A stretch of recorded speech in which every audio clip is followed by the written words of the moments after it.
Good morning. Good morning, everyone.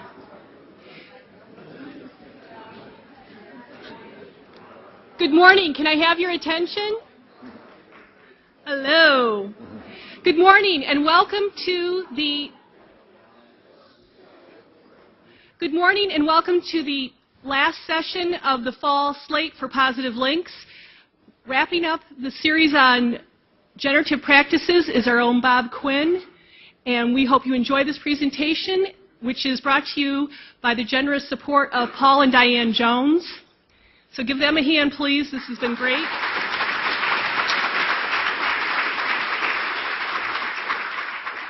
I'll be sending out the notice for the slate for winter 2012 Positive Link sessions, so watch for that in your email in the next day or so. Hope you all have a really great Thanksgiving break, and I will now turn it over to Bob Quinn, who needs no introduction. Thank you. It's great to be with you. We're wrapping up a 18-month process where we've had 9 sessions on generative processes in troubled systems. And it's been a real challenge trying to think about how to put together sort of a conclusion to that. But I'm very excited to share a few of these notions with you today. Let me start out with a challenge to ponder. Last year at this time, I gave a talk about some work I've been doing on teachers, elementary school teachers. I've been interviewing these teachers, but they're not normal teachers. They're the top 1%. And what we find is that they do miracles. They take kids 3 years progress in 1 year. And they are transformational people. And it's been very, very exciting to interview them. Recently, I was doing some more interviews, and we had an interesting exchange. I was talking to this teacher. She said, "My first year was heaven. My second year was hell." She said, "I had a group of kids that were absolutely incorrigible. And there was one in particular who was so far out there, it just drove me crazy. One day I was standing there in front of the room, and I saw this kid. He was laying on the threshold of the door, acting up, and I lost it." She said, "I started walking towards him with the intention of kicking this child." She said, "Thankfully, he scattered away before I got there. I went straight to the principal's office and said, 'It's him or it's me.' And the principal took the kid out. But then she felt terrible. She went to some teacher friends and said, help me." They said the following: "The first thing you have to understand is you are not the key to every door." As she said that sentence, in our interview, she began to weep, and weep heavily. And we just sat there for a few minutes while she cried. And she finally looked up and she said, "I hate that sentence."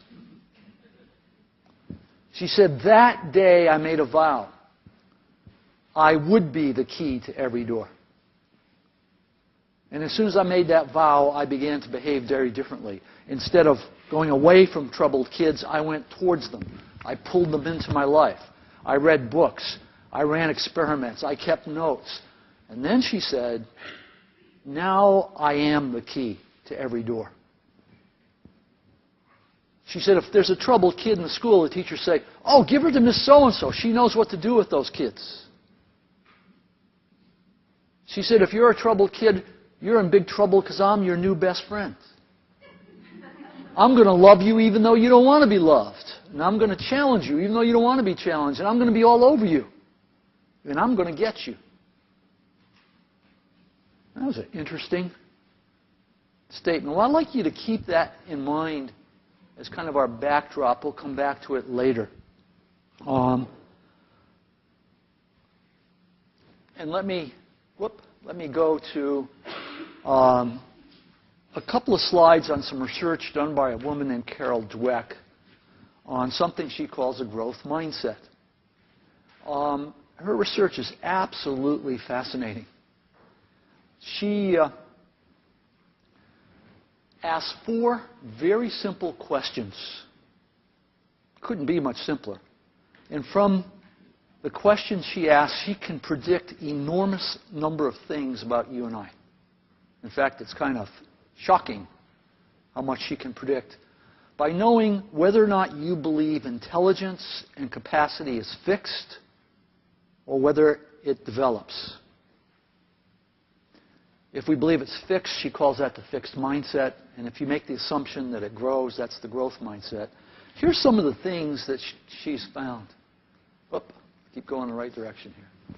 On the 2 mindsets generally, people who have the fixed mindset desire to look smart. It's very important in every situation to appear smart. On the other mindset, it's important to learn.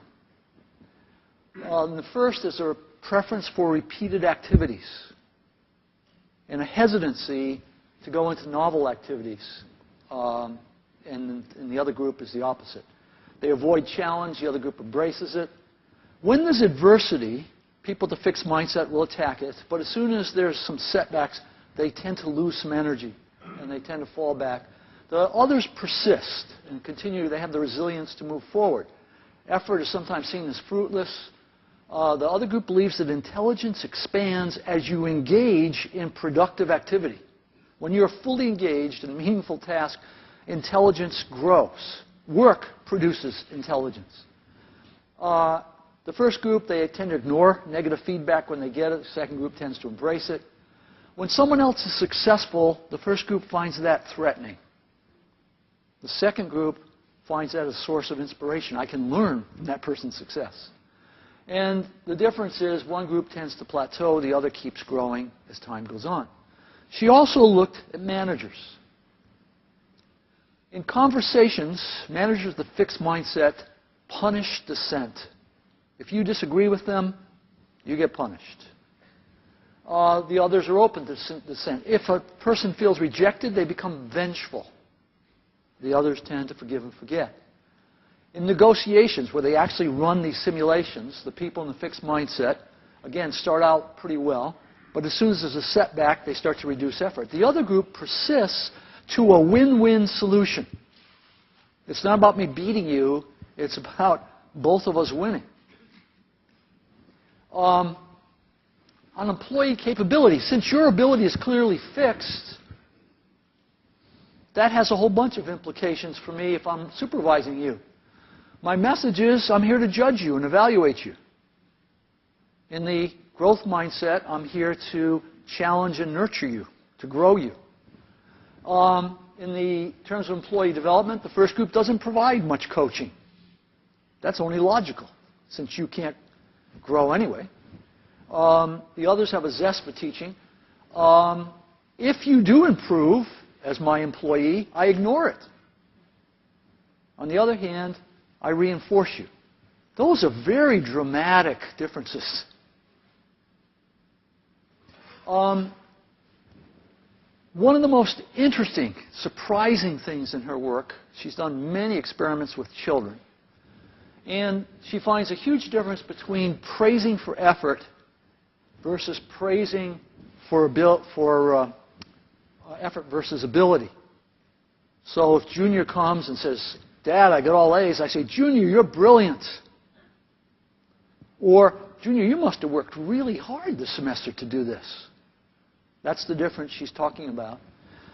People who get praised for effort consistently in their studies are found to work harder, persist, enjoy what they're doing, perform well, and report honestly. When we reinforce kids for their ability, for their inherent brilliance, we get the opposite of those 5. Story.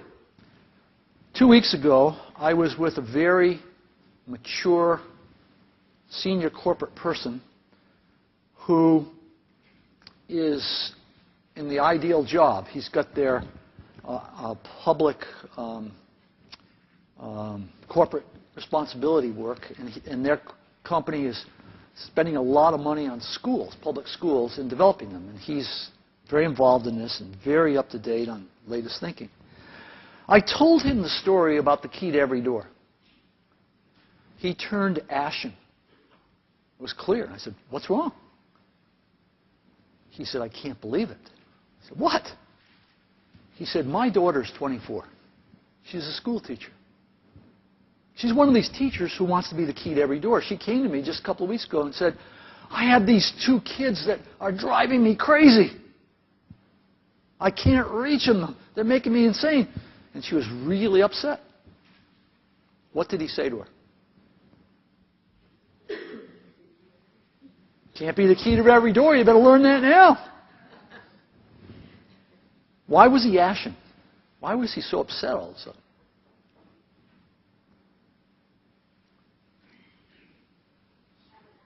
He just realized that in being a good parent, reducing the stress, he just put her in the fixed mindset. And he was shaken because it was so clear to him. Now, isn't that tricky? I would have said, "Can't get them all."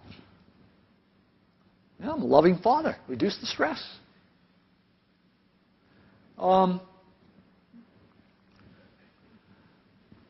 She says there are 3 interesting implications here. 1, the view you adopt of yourself profoundly affects your life. Fritz, where'd you go? We were just talking about football coaches. And the view that you take determines what you see and what you do. We have some interesting data at Michigan around that contrast. Mindsets are just beliefs, so you can change your beliefs. These are the assumptions you make. He said, why is it some people assume things so that they can't see there's a culture in people? Why is it some people fall into that hole? Well, they're making some assumptions that put them there. And changing beliefs can have profound impacts. Well, with that in mind, an interesting thought occurred to me, and it was this. If you're familiar with positive psychology and positive organization scholarship, the thing that we're about is moving from that set of glasses to that set of glasses. If you're a practitioner and we're working with you and you say, all our nurses are disempowered, we say, where's the exception? You've got 60 nursing units. What nursing unit is excellent? Let's go look at them.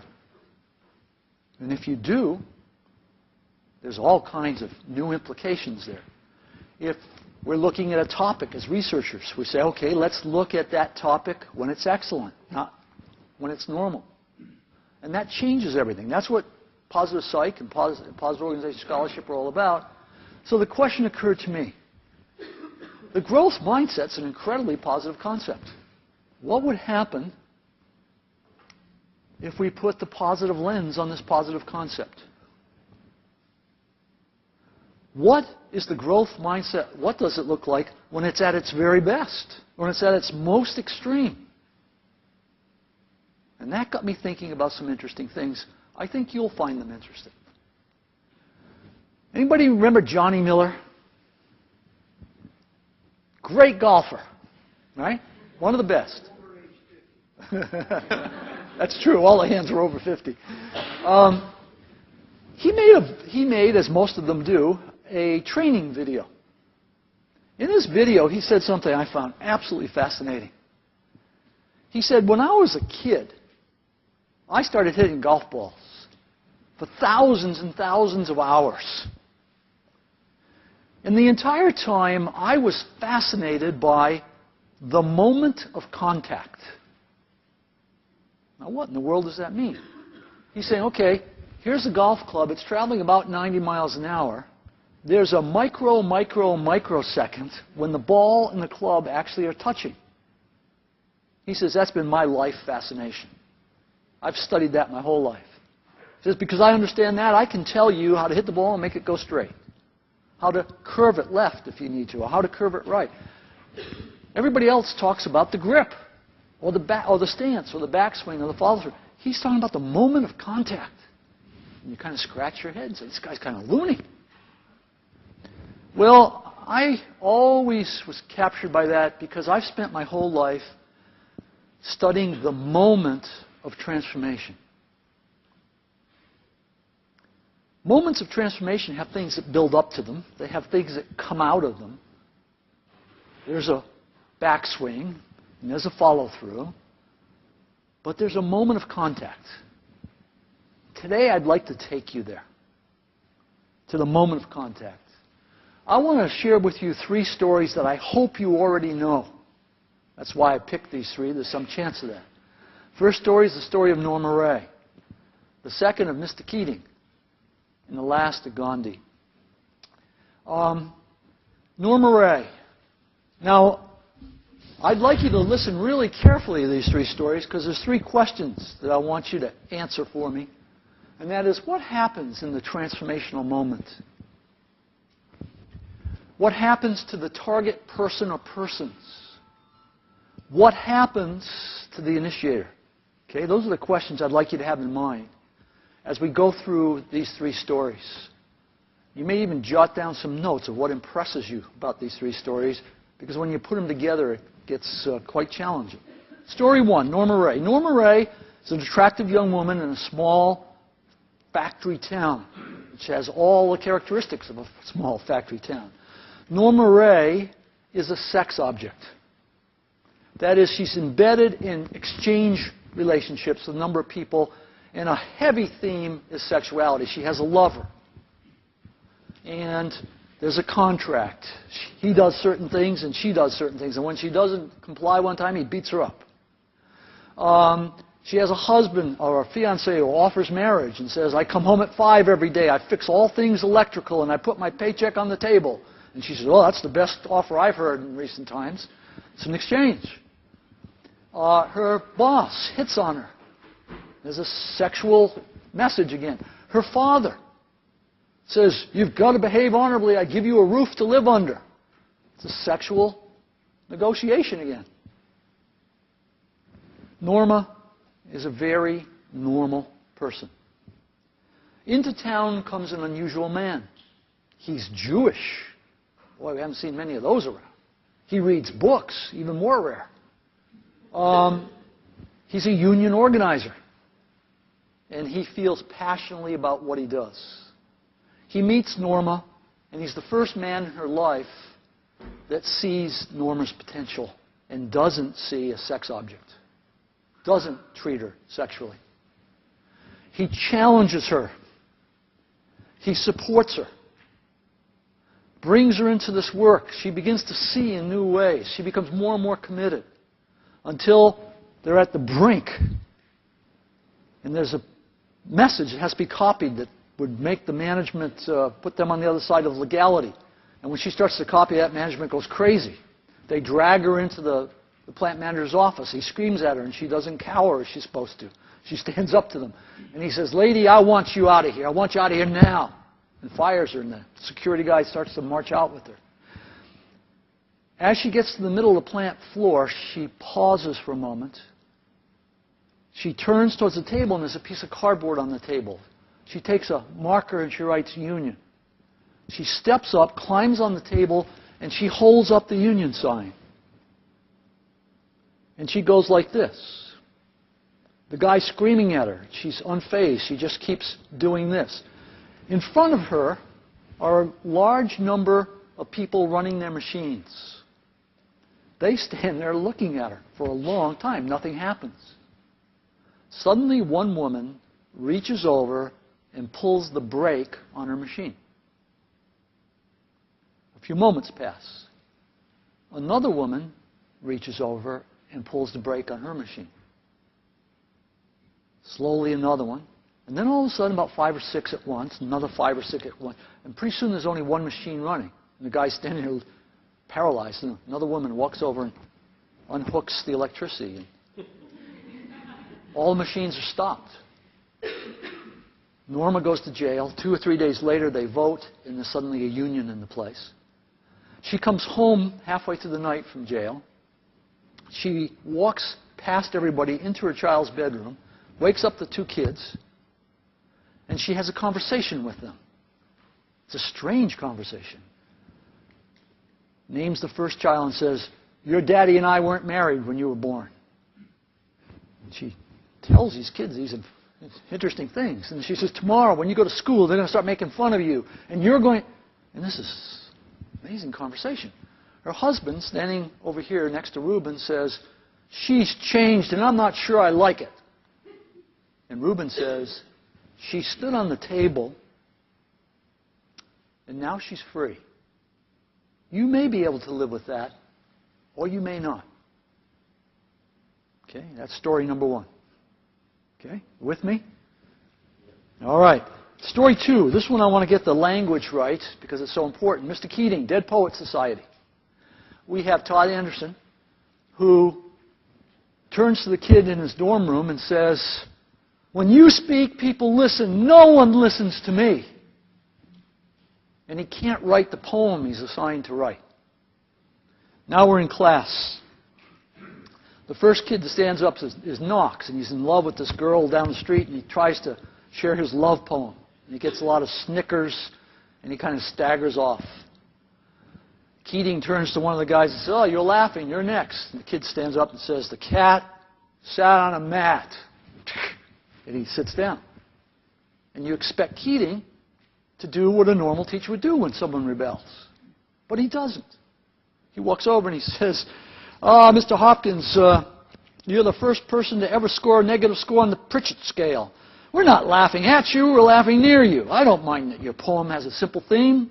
Sometimes the most beautiful poetry can be about simple things like a cat, or a flower, or rain. You see, poetry can come from anything with the stuff of revelation in it. Just don't let your poems be ordinary. Now, who's next? Interesting response. Not what I expected. Turns to Anderson. Anderson's sitting there, kind of cowering in his chair. Mr. Anderson thinks, he tells me he hasn't written a poem. He says, Mr. Anderson thinks everything inside him is worthless and embarrassing. Isn't that right, Todd? Whoa, that's kind of harsh. Well, Todd, I think you're wrong. I think you have something inside you that's worth a great deal. He walks up to the blackboard. He begins to write. I sound my barbaric yelp over the rooftops of the world. W.W. Uncle Walt. Again. Now, for those of you who don't know, yelp is a loud cry or yell. Now, Todd, I'd like to give us a demonstration of a barbaric yelp. Come on. You can't do it sitting down. Let's go. Come on, stand up. He's up there. He's very uncomfortable. You've got to get in yelping stance. No, not just a yelp, a barbaric yelp. Yelp. Come on, louder, yelp. No, that's a mouse. Come on, louder. The kid's just dying. He screams at him. The kid turns around, yelp! And Keating jumps back and says, good God, boy, there. No, he says, good God, yell like a man. Yelp! He says, oh, there it is. You see, you have a barbarian in you after all. Todd starts to return to his seat. Keating grabs him. No, you don't get away that easy. He points at the picture on the wall. The picture of Uncle Walt up there. What does it remind you of? Don't think. Answer. Go on. Keating begins to circle around Todd. Very important. It's kind of dancing around. A madman.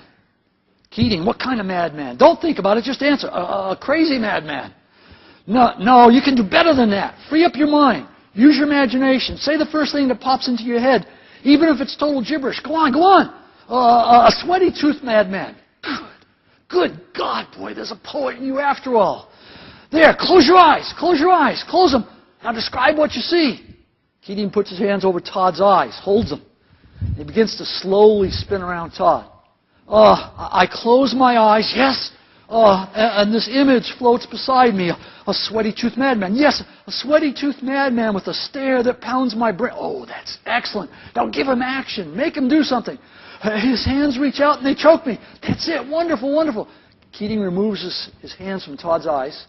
And it's all the time he's mumbling. Mumbling what? Mumbling truth like a blanket. It always leaves your feet cold. The students begin to laugh. Todd opens his eyes. Keating jumps up. quickly gestures for him to close them again. Forget them. Forget them. Stay with the blanket. Tell me about that blanket. You push it. You stretch it. It'll never be enough. You kick at it. Beat it. It'll never cover any of us.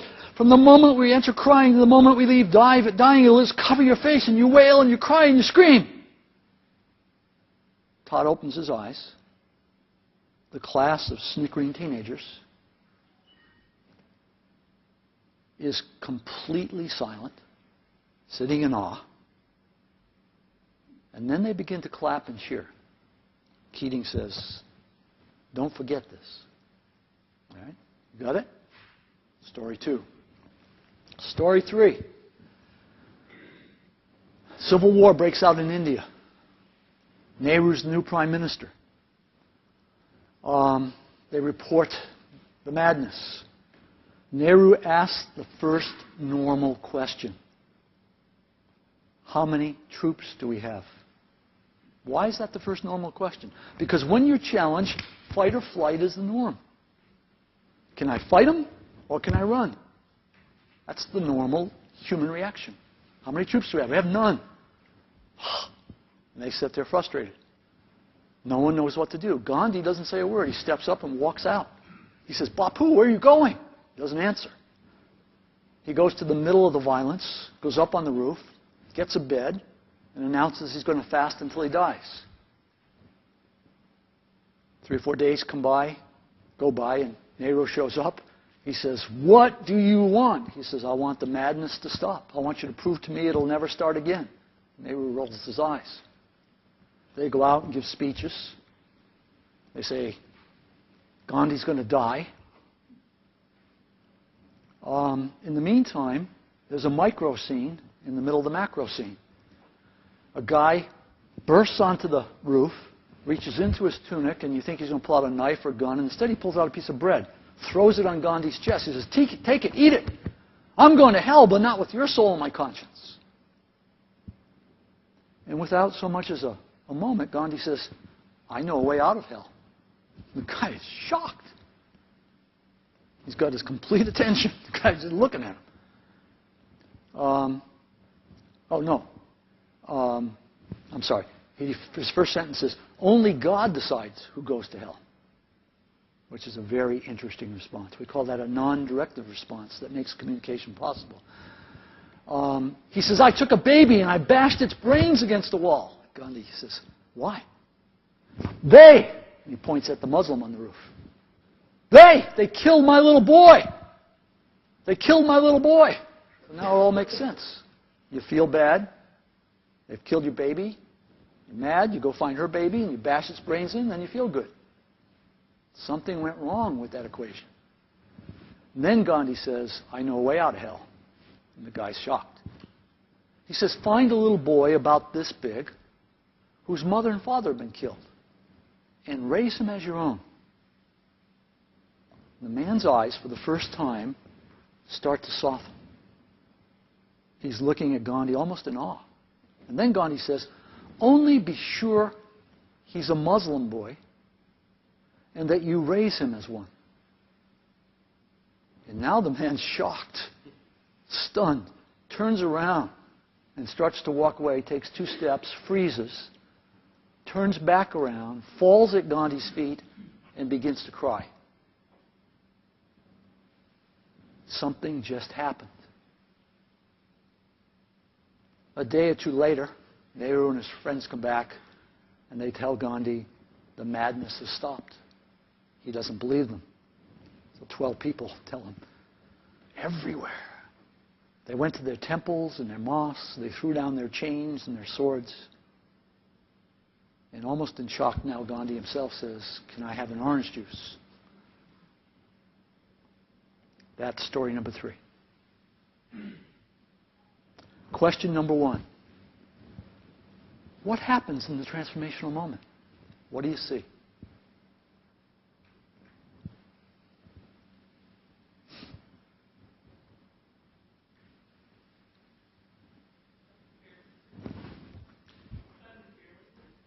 You see courage. Great courage. Fear goes away. Okay? Thank you. Yeah. Possibility of a new self. I see a new self, a new future, new possibility. Great. People realize they have power. Don't people know they have power? No, that's the wrong answer. People realize they have power. That's a very strange sentence. Congruence with self. That's a big fancy term. What's that mean? Found yourself, you found the meaning. Okay. Thank you, Fritz. The shackles came off. What does that mean? It was that instant moment of freedom. A moment of freedom.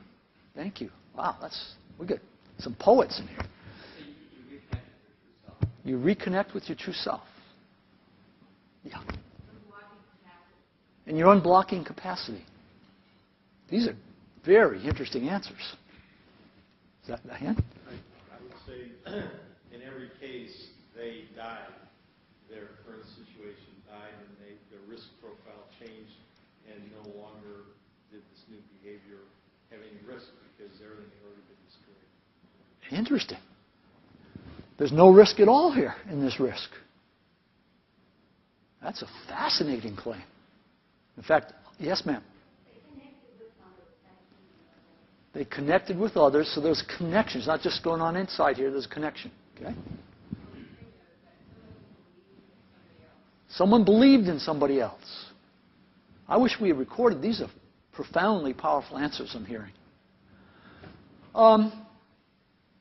What happens to the target person? We've already answered some of that. Anything else you'd say about the target person? Yeah.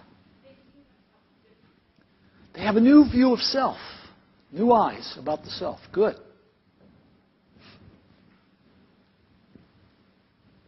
Yes. So that courage thing now is in the target person as well. Okay. So I'm not so worried about how people think of me. Okay. Yeah. I've connected with another person that believes in me. Again, lovely sentences. Last question. What about the initiator of the process? What happens to that person? Yeah. So they see a vision and they see it. Uh-huh. Oh, I love that statement. He sees his vision unfolding and is actually probably surprised because he didn't know the exact way that was going to come out. And surprise may be too weak a word. Very important statement. What else? Yeah.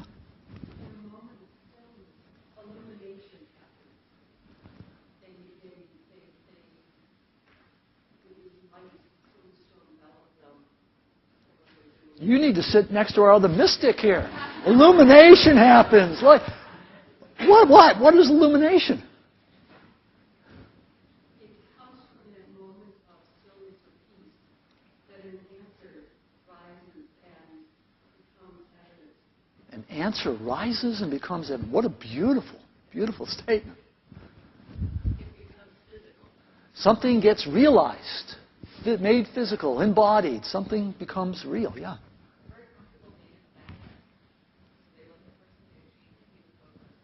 They're comfortable being a background. Why do you make that observation?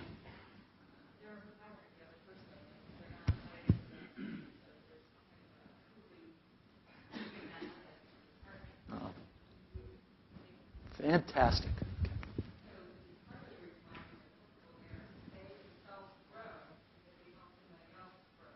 The initiator grows. All right. Again, these are just spectacular. One more.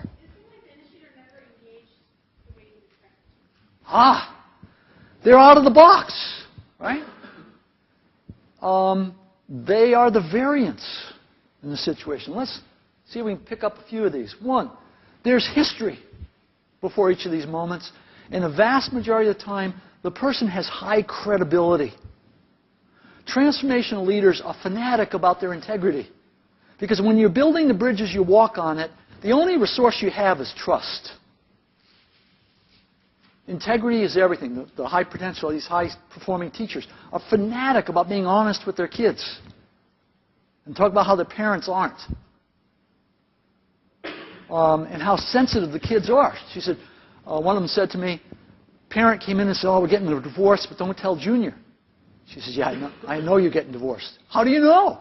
Well, Junior wrote about it a month ago. The context is dynamic. This is not something that any of these three planned. It happened in real time. They didn't wake up that morning figuring what they were going to do. The action is improvisational. We're dancing. Sometimes literally, sometimes figuratively. Are they committed? Are they fully engaged in the moment? Couldn't be more focused and more committed. The courage you've already talked about. And that courage comes from integrity, from that oneness, where a person chooses their authentic self. They say what they feel. They say what they think. They become challenging. They challenge your assumptions about yourself, about the context, about what you can do. They are a challenge. They are variation. And they're challenging you to do something you don't necessarily think you can do. Quite sure you can't do in most cases. They are deeply empathetic. They know your needs better than you know your needs and interests. Again, these teachers say things like, well, they teach in school what to do, and then you go to your first class, and you find out everybody has different needs and interests. And to be a good teacher, you have to meet all those different needs and interests. Fair enough. And then they say, then you go to the next level. What? Or you go to the next level. What's that? Well, then you discover every child's the same. And then you can teach anybody, special ed, gifted. You can teach anybody and succeed. What are they talking about? About being so disciplined on empathy and establishing those kinds of relations with enough individuals that you begin to build a theory that generalizes. And then you see the power of what human beings are about. And you drop your sticker program because you realize extrinsic motivation is the wrong road to go down. And they tell us all these crazy things that they do. They see potential that the student can't see in themselves, or the people of India can't see in themselves, or that Todd Anderson can't see in himself, or that Norma can't see in herself. They capture attention through that variation. They engage in creative acts. It often is not their words. They don't tell people things like professors do. They're not into telling like mothers are and all other normal human beings. The message is incredibly authentic. It's unquestionable. It's coming from here. The future is attractive. We had a medical doctor say, I no longer see resistors, after he went through one of our programs. When I'm putting in a medical information system and she doesn't cooperate, under my old assumptions, I had a right to take a hammer and hit her. I explained it, she won't do it, you hit her with the hammer. He said, now I no longer see resistors, I only see people of potential. What's that mean? That means he just transformed the equation. It's not her that's the problem. It's me that's the problem. If she's the person of potential, it means I haven't painted a vision vivid enough to pull her out of her gopher hole, to try something new. Whoa! That's high accountability. They invite novel action. Stand up! Stand up! Yelping stance! Only be sure he's a Muslim child. To engage in such action causes sense-making to happen, and the challenging of my own assumptions about who I am. I begin to co-create, and something emerged. Someone gave such a beautiful sentence. It was the Enlightenment sentence. And she said, all of a sudden, I wish I could remember the exact words. She said, all of a sudden it comes up An illumination happens, and then this thing emerges. That poem emerges. That understanding of why we shouldn't be in the Civil War emerges. Something that didn't exist before emerges. A resource comes out of nothing. But it's not nothing. It's a co-creative act that I didn't control. I joined in. And she joined in. Identity changes. So now we're to Jane Dutton and Jane's work on how that happens. That follower takes a new identity. I think Carrie gave that answer. I picked on her so hard the first sentence. And she said, what were your words in fact? What was the exact thing you said? They realize they have power. And I said, well, doesn't everybody have power? Why would you? And she said, no, they don't. See, I spend much of my life in my victim mentality. My wife said, what to me? Here I am, a victim again. Spend all kinds of time there. This model says, you're full of power. Don't give me the victim mentality. The leader, and this is very important, I said, what happens to the initiator? You see, when you do one of these things, and it was so nicely said by, I can't see your name, Scott, is it? Scott said that, I thought, so beautifully. You see, if you engage, you say, find a Muslim child. Do you think you forget about that the next hour? When you've been part of that process and you've helped someone reframe and it came in the moment, you spend weeks reliving it over and over and over again. And every time learning something new. I can name a number of times in my life where I've been with other people and we've engaged this process and we got together time after time saying, what do you know now about it?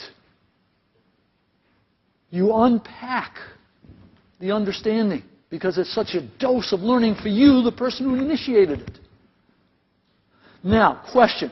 How is Norma, now they're all the same, they're all engaged in transformational moments. And here's a different question. How is Norma different than Gandhi?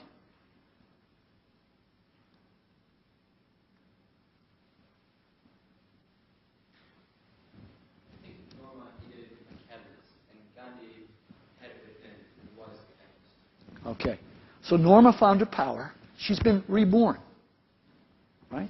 That was your very articulately uttered sentence that I just loved. And when you're reborn, the whole power equation changes. She's reborn. She's had this experience the first time. How often has Gandhi had this experience? Over and over and over and over again. And if you had it over and over and over again, and you're constantly reflected upon this and written thousands of pages, what does that mean? It means you've internalized the doctrines of transformation. You have a template. And when that situation emerges, you know what to do. And so it's a unique situation. I'm going to hell. He's never faced that situation before. But he starts the dialogue, and he's got a template to follow. Norma doesn't have that. She's ready to learn it, but she doesn't have it. They have enormous adaptive confidence. Professional confidence is, ask me to do what I know how to do, I'll do it for you. Ask me to do something I don't know how to do, and I'm going to hide under the table. We all do that because we jump into the fixed mindset of fear. I certainly couldn't learn my way into doing that. Adaptive confidence is we can figure it out. Let's just keep marching. As we get there, we'll figure it out.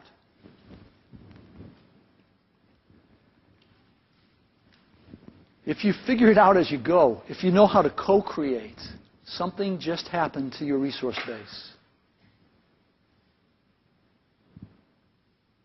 You just turned economics upside down. Okay, some practical lessons from all this, some key questions. Question one is, how do I become the key to every door? How do I change everybody? The answer is question number 2.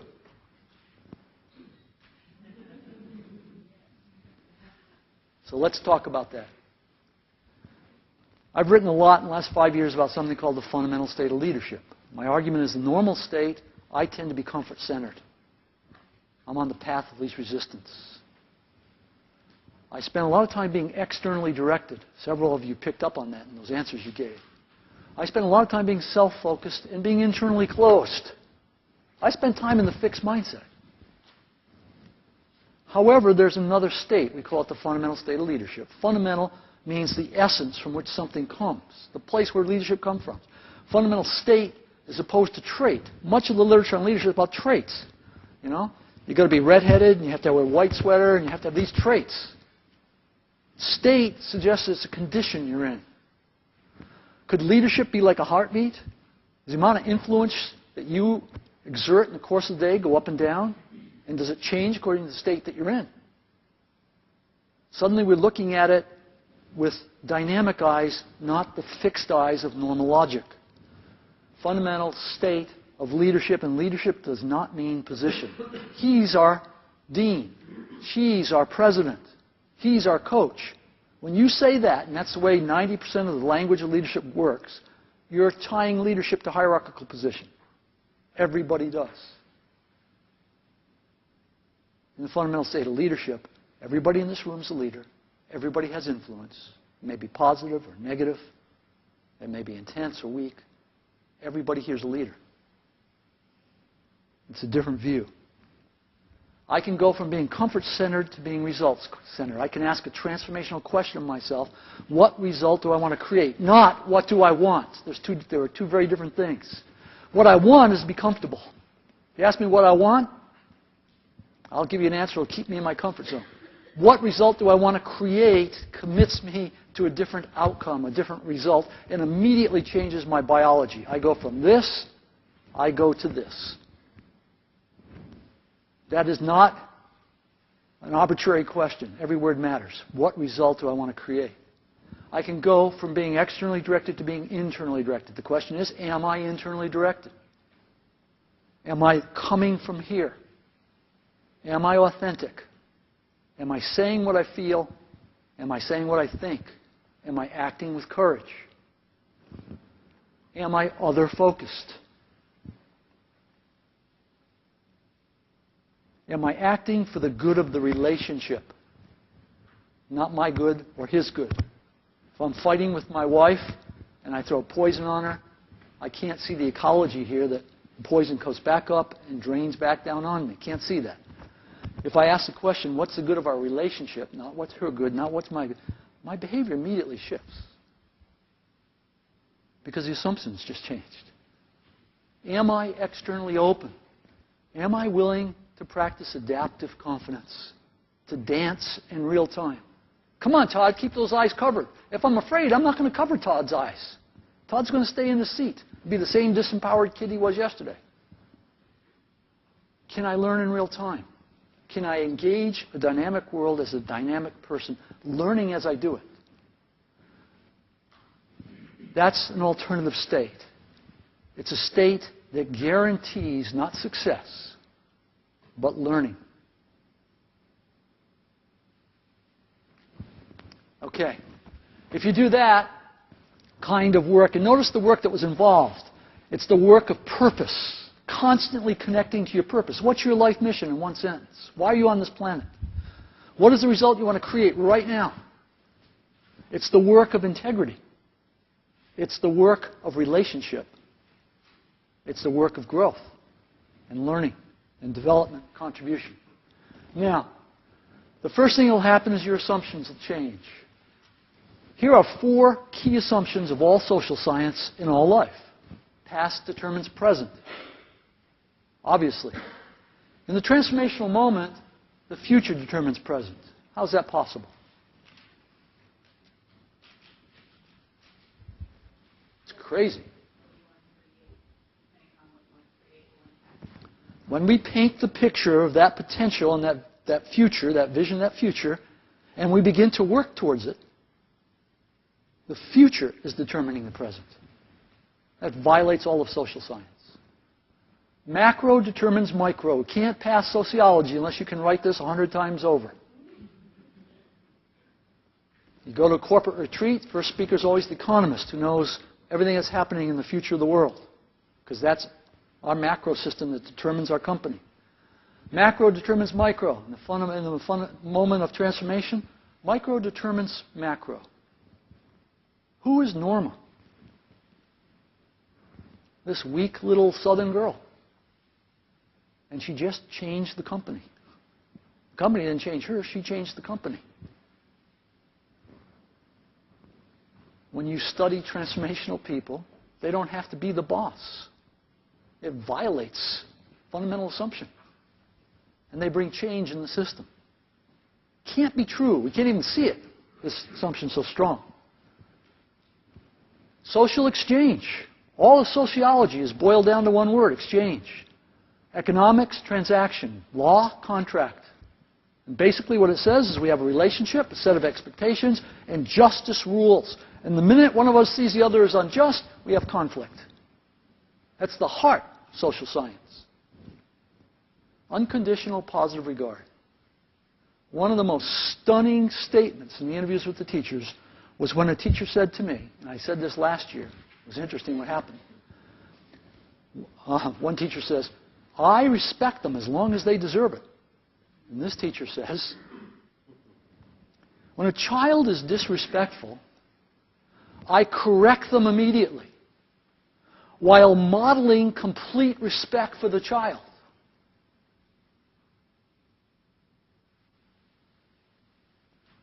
It's beyond profound. You see, if he's disrespectful and I chew him out, what am I doing? I'm modeling disrespect while I'm telling him to be respectful.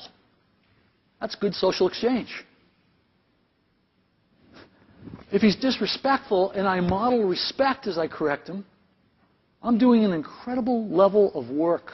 And the next, after the comma, her last phrase was, if I wish I could remember to do it at home with my own kids. She's working at being a better person. And then I started to interpret so many of the strange statements that these mostly women were saying. And it was all about total positive regard. I remember one woman saying, how are you going to change them? Resent them? What an interesting question. How are you going to change them? Resent them? You love them first before they love you.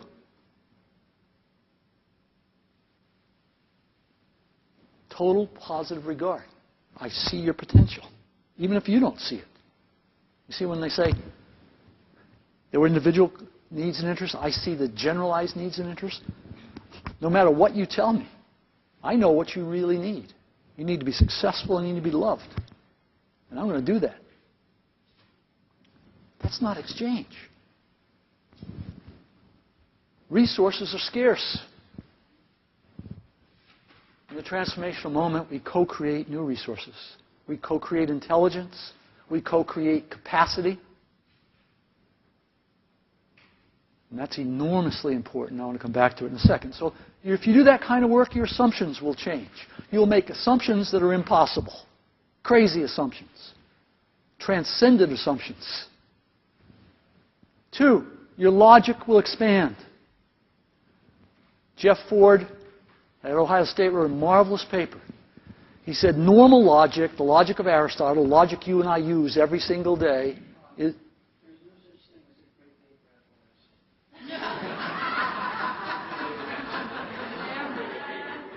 I meant to say out of Ohio.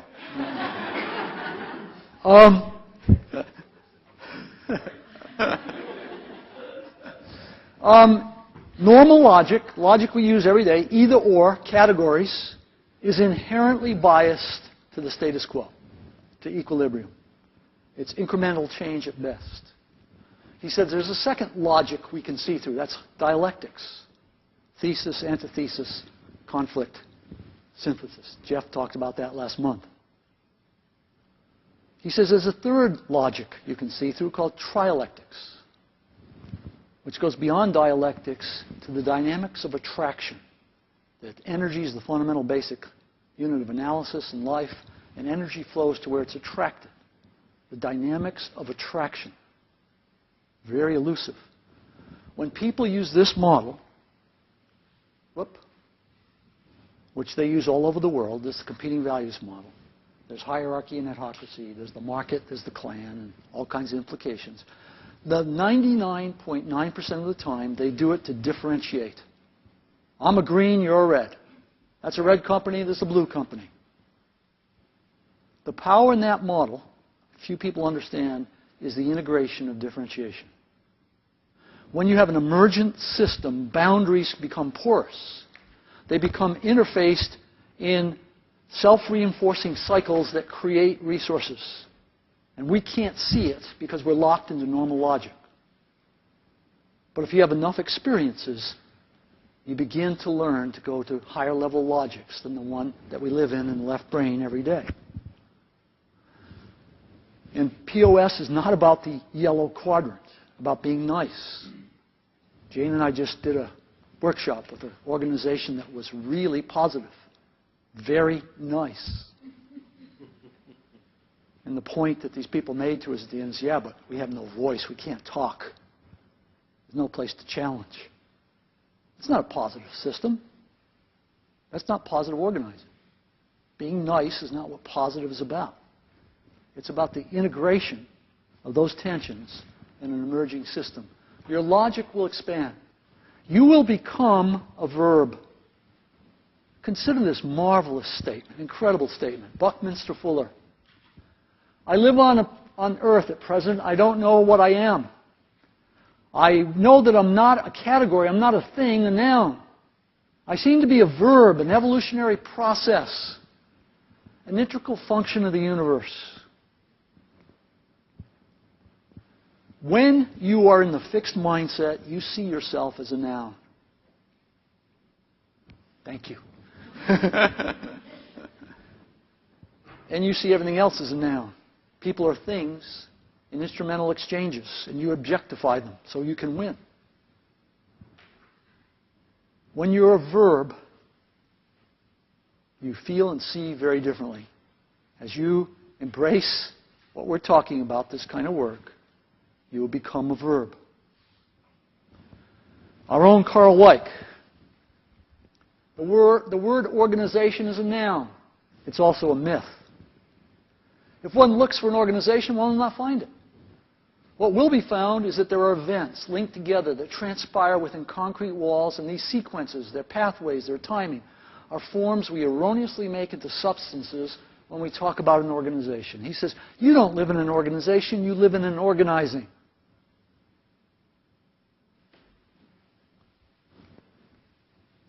If you have that experience, your conversations will change because you'll see differently. You'll stop seeing this. You'll start seeing this. That's what your organization will look like. And each one of those has baggage. There's a cartoon from the internet. The white stuff is not snow.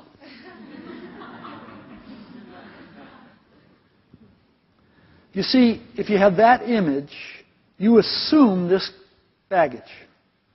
And then it becomes an act where we pretend we're doing good things, but we know the truth is this. When those assumptions change, suddenly this becomes possible. I have a colleague who's not here today, but we were at a meeting a couple weeks ago, and she made a simple sentence that blew me off my chair. Something I've known for a long time, but suddenly it became salient. She said, before I worked for the Center for Positive Organizational Scholarship, she said, I didn't believe it was possible to have high-quality relationships at work. Period. But when she said it, the impact was huge. Because this is an incredibly positive person who clearly is capable of positive relationships. But before she worked here, she assumed at work it was impossible to have them. Therefore, how is she going to behave? In ways that make it impossible to have them. Our assumptions determine what we strive for. She was in the fixed mindset. Our conversations change. They begin to look very different. In trying to make sense of these teachers, why do these kids jump 3 levels? Well, we looked at their characteristics. We're looking at the cultures they create. But I'm placing my money on the following. The mechanism of learning is conversation. Go with me patiently, if you will, through these steps in terms of describing conversations in the schoolroom, and realize I'm not talking about schoolrooms. Limited.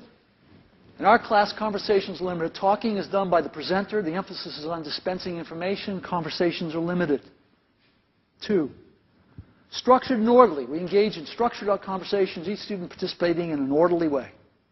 3, purpose of engaging. Students see an important purpose in our conversations. They expect each other to be fully engaged and totally focused. 4, trusting and supportive. Students show mutual respect and trust. They listen to and nurture and reinforce each other. 5, authentic and challenging. Students think independently, question each other's perspectives, offer challenges and alternatives. 6, collaborative and exploratory. Students do collaborative learning, engaging in open exploratory conversations. Seamless and self-sustaining. Students take ownership and function without me leading them. Learning becomes a seamless flow and is self-sustaining.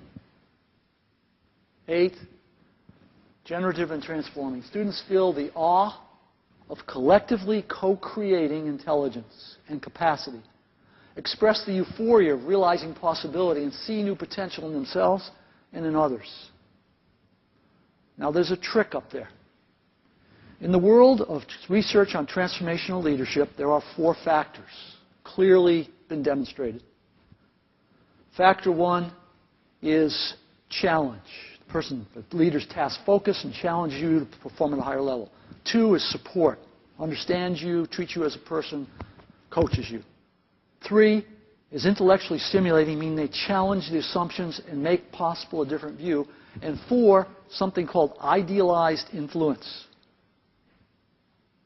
Now, if you look at these 4 statements, purpose of engaging. The students see the important purpose of our conversations. They expect each other to be fully engaged and totally focused. I just played a trick. I put the first characteristic, not in the teacher, but where? In the students. One of the statements from the general literature on transformational leadership is transformational leaders produce leaders. One of the ways you know whether or not someone's really a leader is look at the people who work for them.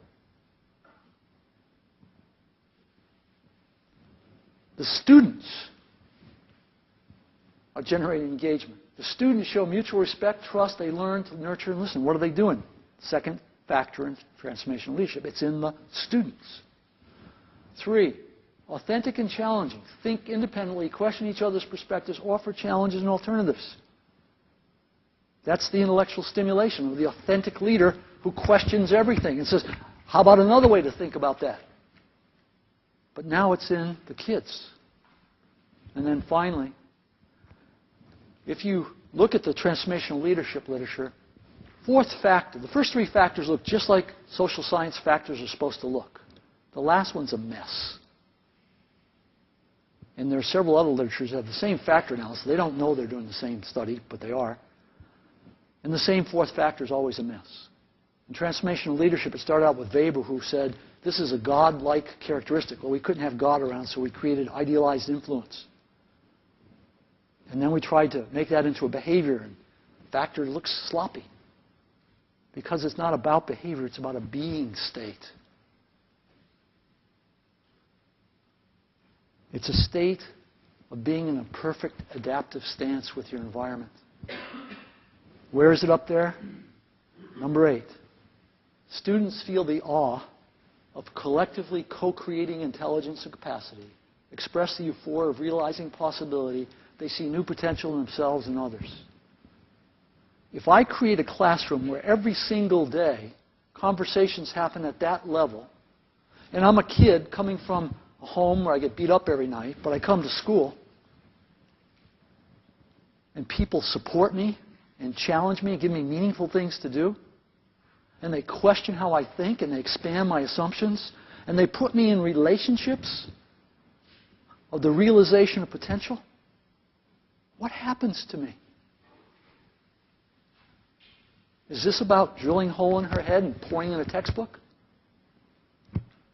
Or is it about transforming the child into someone who has power, who believes in themselves, who feels good about themselves, and suddenly is in Barbara Fredrickson's state of complete positivity, and therefore we know biologically shifts and can learn at a rate that's quite surprising.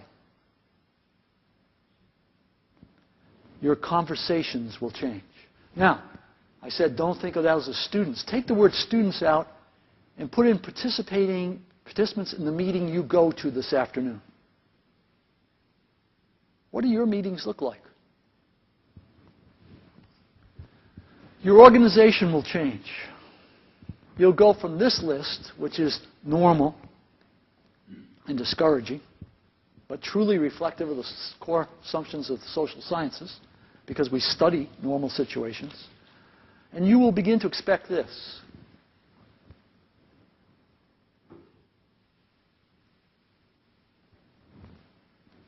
Finally, let me close with this. The people that you love will change. Let's go back to the school teacher whose father said, "That's okay, sweetheart.